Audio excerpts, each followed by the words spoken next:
If you remember, from abdominal cavity where is placed the arc of the aorta, on right side begins brachiocephalic trunk, which divides into the carotid common right and subclavian right. On left side, the same arteries, they start individually.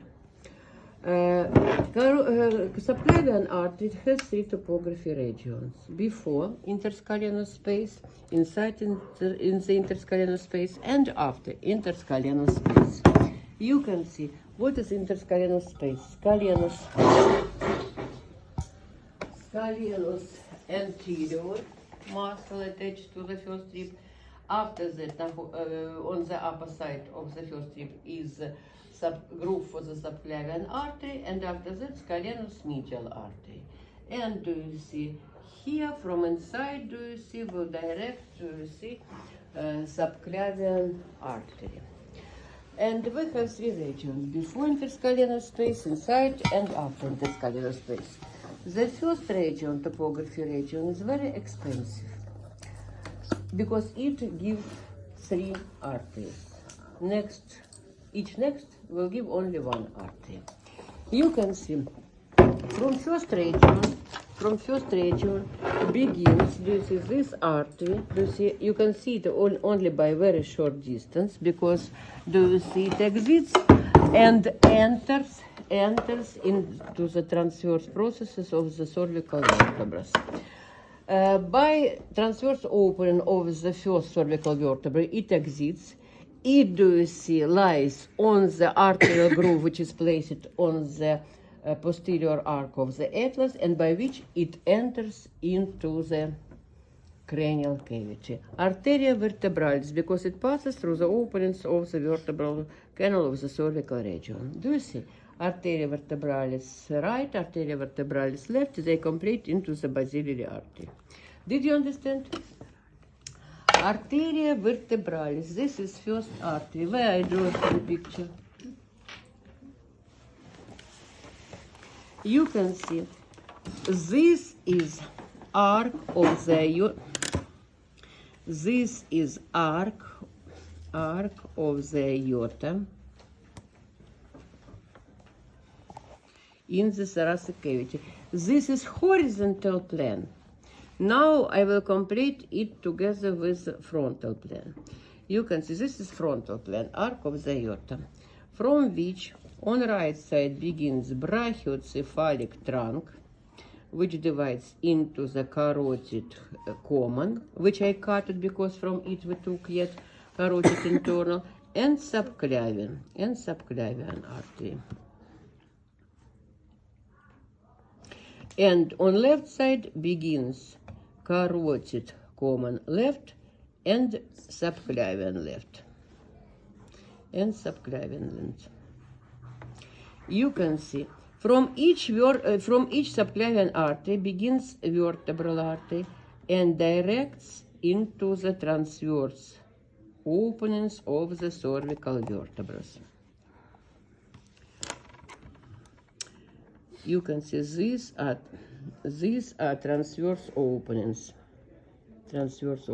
I will not draw all, I will draw only for your memory. Do you see? And after that, by foramen magnum will come into the cranial cavity.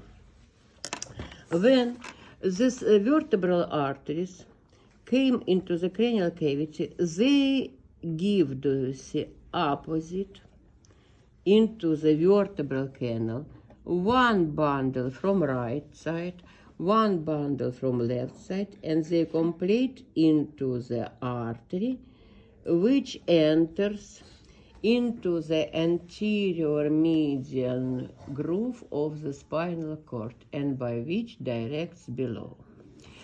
After that, do you see, the vertebral arteries, they give from one side and from another side arteries, which will pass below individually on each side by here, do you see, will go in front of, do you see, along of the whole spinal cord, spinal anterior artery, which was formed by pair bundles and they complete into the unpair artery, into the posterior lateral groove,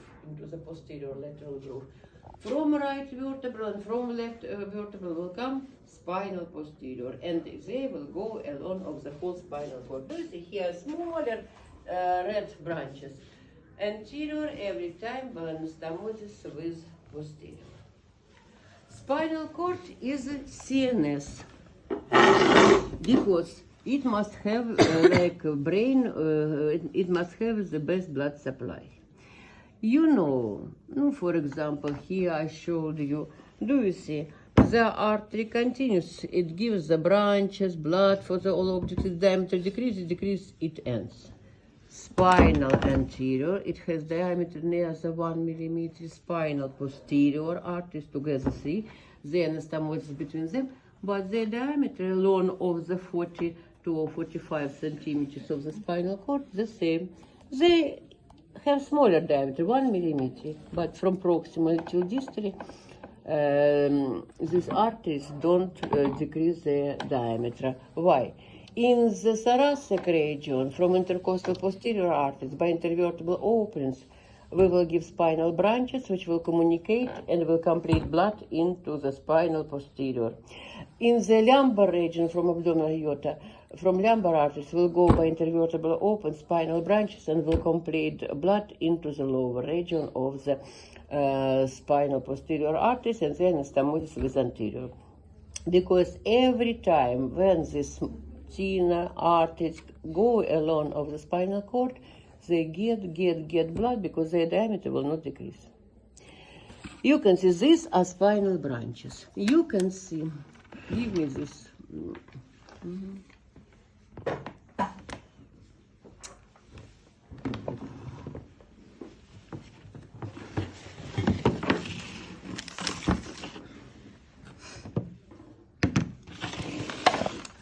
You can see this is pons. This is pons. This is what? Cerebellum. This is cerebellum. You can see this is, do you see, brain stem? Do you see? This is pons. Do you see? These are medial cerebellar peduncles, medial cerebellar legs.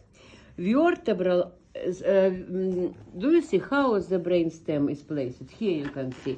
It is placed obliquely, yes? And from vertebral arteries, which are placed, do you see here in front of, do you see, in front of, will go to the cerebellum, do you see, the branches. You can see, I'm pons. This will be medial cerebellar peduncles. Here, do you see, the brainstem is placed like here. From vertebral arteries will begin branches, and from in front of, they will go to the cerebellum. Vertebral arteries, they will complete into the common artery. Do you see, this is right vertebral, this is left vertebral, they complete into the common basilar artery. You can see from vertebral right, do you see, from vertebral right and from vertebral left, this is right, this is left, do you see, to the cerebellum, from in front of to the lower region will come cerebellar anterior, from in front of inferior. Did you see? You can see this is cerebellum. From in front of to the lower part of the cerebellum. Did you understand? Vertebral arteries, they complete into the basilar artery, From basilar artery begin, and basilar artery by oblique position again is in front of, will go to the upper part of the cerebellum. This is lower part, this is upper part of the cerebellum. From basilar artery will go, do you see, the cerebellar anterior superior. From basilar artery will go to the back of the cerebellum, cerebellar posterior, to the back of the cerebellar posterior arteries. Cerebellar anterior inferior from vertebral, from basilar cerebellar anterior superior, and to the back cerebellar posterior. And after that, basilar artery subdivides into the branches, into the big branches. They are called cerebral posterior. Do you remember, by cerebral anterior artery, we supplied the medial side of the frontal, parietal lobe and callosum body. By cerebral medial, we supplied lateral part of the frontal, parietal and the whole temporal lobe. What we didn't supply? Occipital lobe. Cerebral posterior will go especially for the occipital lobe. Do you see? And also, the vertebral artery by its branches supplies the spinal cord and supplies the cerebellum. Do you see? Cerebellum is for the correct movements. It is for the coordination. Yes? But if we cannot coordinate our mobility, we cannot eat, we cannot walk, we cannot dress the clothes, we cannot do something. We will lie in the bed, do you see? And anybody will put into our mouth the food, do you see? Because if the cerebellum is very important for the correct movements, it has very best blood supply. 3 arteries from right side, 3 arteries from left side, they come to it and do anastomosis. Cerebellar anterior inferior right, cerebellum anterior superior right, cerebellar posterior right, and the same left. They will do anastomosis. Listen to me. When the cerebral posterior artery wants to direct for the occipital lobe, it connects with communication posterior. And here we do the arterial cerebral circulation. Or it is called by a name of the scientist Willis circle. For example, do you see? We pressed very compactly the carotid common artery, and into the carotid internal the blood will not come because we pressed carotid common. Or for example, we have broken of the carotid canal, do you see, and walls of the carotid canal by fracture, do you see, they pressed the carotid internal arteries. You can see the blood will not come here. The blood from subclavian artery by vertebral into the basilar, into the cerebral posterior, communication posterior will come into the carotid internal and into its branches. Did you understand? You can see, I ask your attention, cerebral branches, they of the carotid internal artery, they are cerebral anterior with communication anterior, cerebral medial, chorioid, and communication posterior. What branches do the arterial cerebral circle?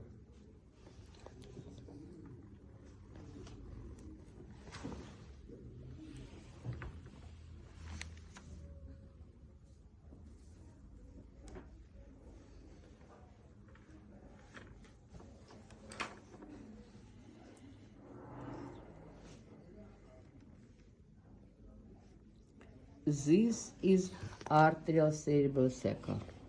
It includes cerebral anterior, communication posterior, cerebral posterior. Cerebral anterior and cerebral posterior, communication anterior and communication posterior. because the blood every time comes. For example, we have fracture of the cervical vertebrae. We will press the vertebral arteries. The blood from carotid internal by communication posterior, cerebral posterior into the biliary, into the vertebral and into the spinal. This is called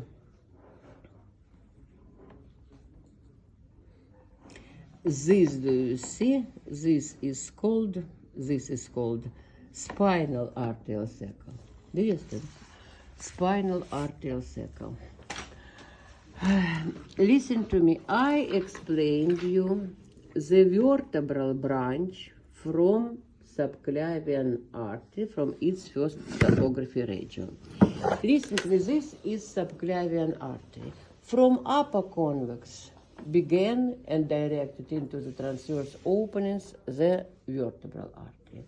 From lower convex begins and goes inside into the thoracic cavity, joins to the internal side of the anterior thoracic wall near the lateral border of the sternum. Do you see this artery? It is placed inside. It goes, do you see, it is covered by pleura and it goes near the lateral border of the sternum, passes through the diaphragm and its continuation to the internal side of the anterior abdominal wall before umber is called the epigastric superior. Here it is called thoracic internal. Its continuation below the diaphragm to the umber is called epigastric superior. When it goes inside, it gives into the intercostal spaces, intercostal anterior arteries. Intercostal anterior by spaces will go to the lateral side, and by next lesson they will do meeting with intercostal posterior, which we will study next time. Number of the intercostal anterior arteries is what? We have 7 true ribs, the 3 ribs false and 2 floatal. To the sternum join only 7 ribs. And artery goes along of the sternum because it gives 6 intercostal anterior arteries. Also, when it passes through the diaphragm, do you see, it gives muscular phrenic artery. On the diaphragm, to the diaphragm joins the pocket for the heart, which is called pericardium.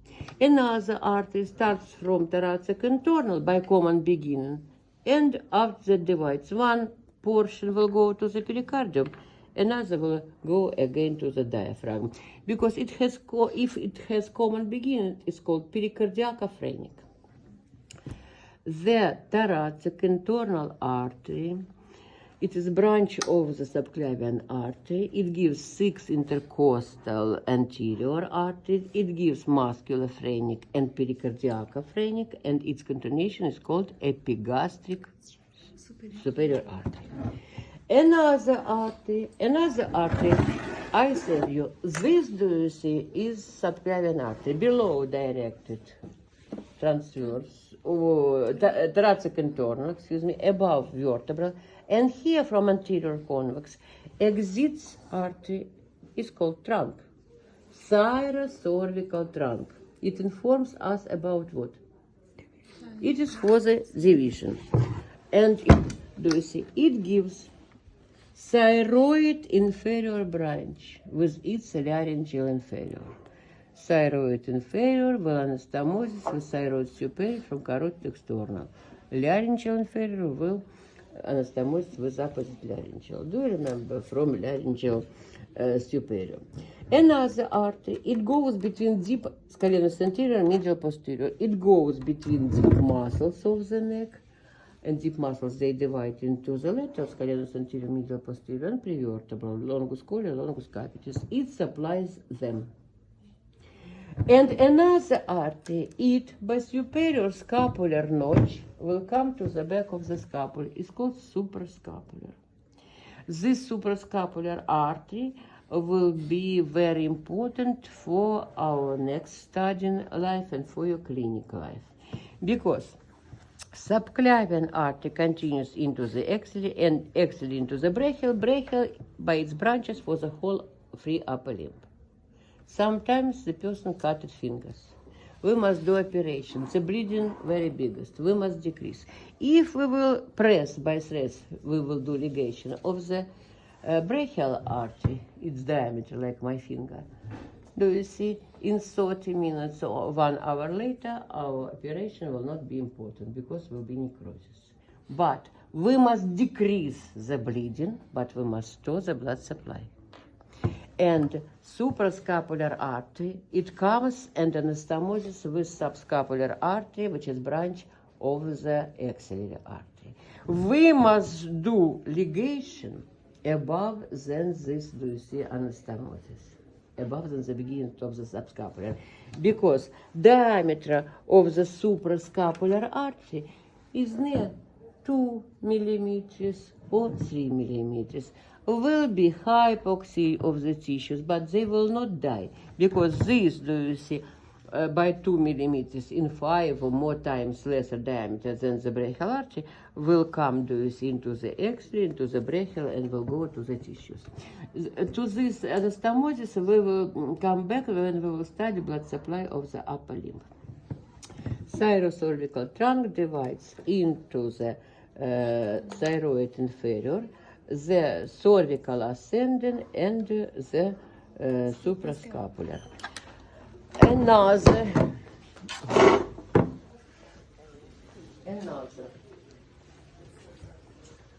Another artery, it is on the lone artery for the interscalenus topography region.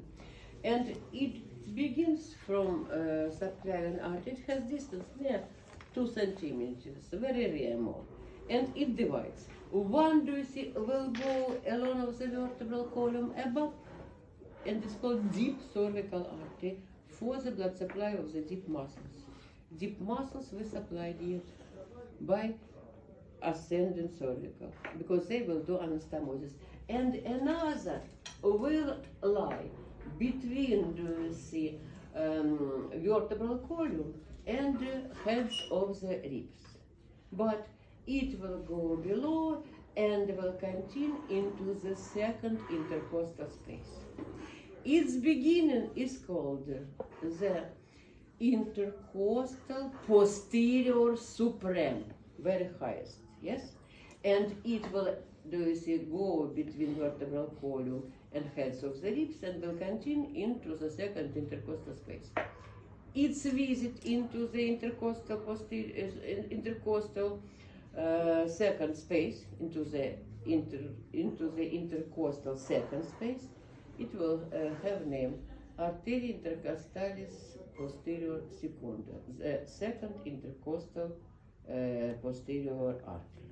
When it continues into its second intercostal space, by its way, do you see, along of its way, it gives into the first intercostal space the branch, which will get named Arteria intercostalis posterior prima, first. Intercostal posterior supreme artery subdivides into the intercostal posterior prima, first, and into the intercostal posterior secunda for the blood supply of the intercostal muscles.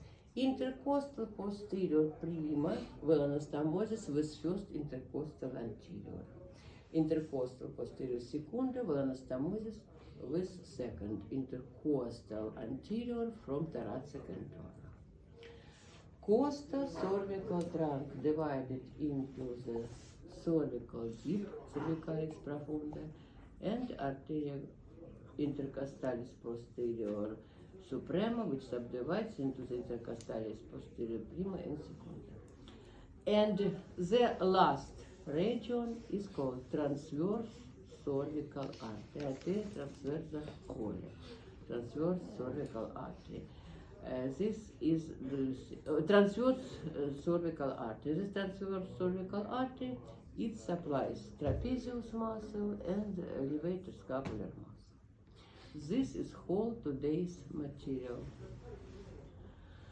That's all for today, my dear. Next time I will ask you the whole today's material. This is one moment.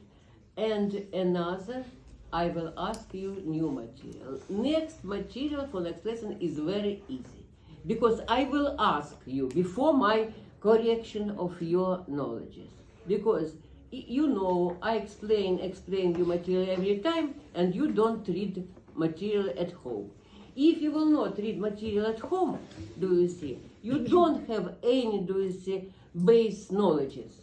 And my, do you see, information, it flies out. If you will have any, do you see, information about this topic, maybe you understood, maybe you didn't understand, do you see, I will correct, do you see, the black points in your knowledges by my explanation. Listen to me.